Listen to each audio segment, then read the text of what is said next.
Mayong buntag mga kasama, exact location sa atong team karon na atas sa Barangay Magsaysay, Marilog District ng Dakbayan sa Davao.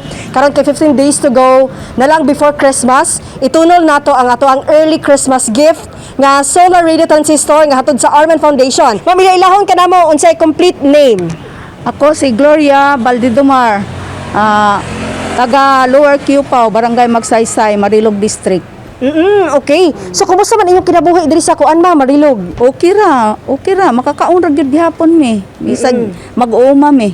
Oo. Unsa may ginatanom ninyo nay? Tanom na mo nay mais nga gamay na pero ang among pag-amo yung kininsinas saging. Pila ka buok imuhang anak?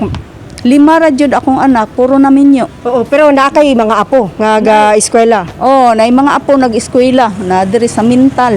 Oo. Wala sa bukid. Dakuan ni sila. Ilawom sa blended learning na naga-module. Naga-module. Ang college online. Oo, okay. Sakto kaayo na kay ilawom sa Aron Foundation natay program nga One Radio Campaign.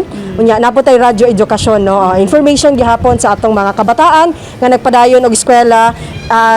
Taliwala no sa giatubang nato nga pandemic. Tunol na namo ang solar radio transistor dawata gikan na sa Aron Foundation ug sa DXDC 621 Aron Davao. Mangutan nami nganong nagkinahanglan gyud mo radyo sa imong pamilya.